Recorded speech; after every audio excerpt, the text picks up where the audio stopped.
Shabbat Shalom. This Shabbat we begin reading the parsha called Truma. There's always a sense of disappointment I have as we went from all these wonderful narratives in the Bible about people's lives and extraordinary experiences to the part of the Torah that has to do with building the tabernacle.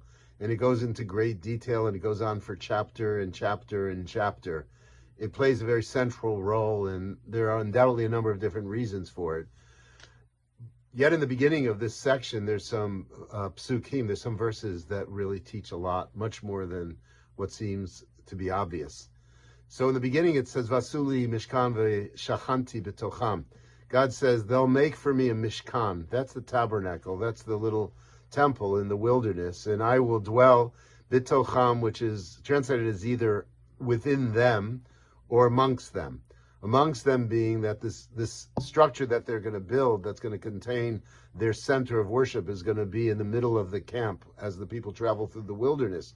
So God will be, a reminder of God will be right in the middle of them. B'tocham could also mean God's going to be inside of them. There's something that they will feel in terms of their own inner spiritual lives and their own connections. I often hear, as many of you hear, and probably some of you say, that my spirituality comes from sitting at the beach, or I get a sense of spirituality from being on top of a mountain. I feel that also. But it's not the center of my religious life. It's part of my own religious experience. We have religious experiences in different ways and in different places. It's a religious experience to be engaged in helping someone else. It is a religious experience to love openly and to love honestly.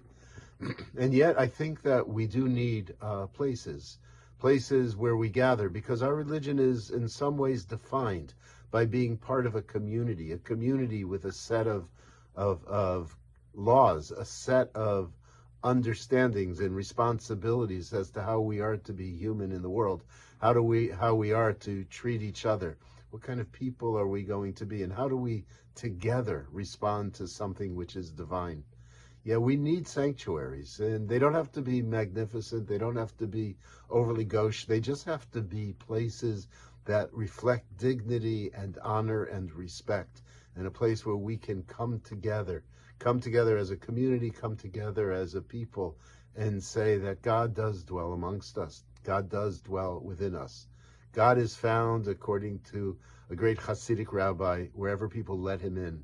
And so we're challenged to create a godly life, a life of dignity, and a life that's filled with compassion. Shabbat Shalom, everybody. I look forward to seeing you in Shul. This will be a beautiful Shabbat.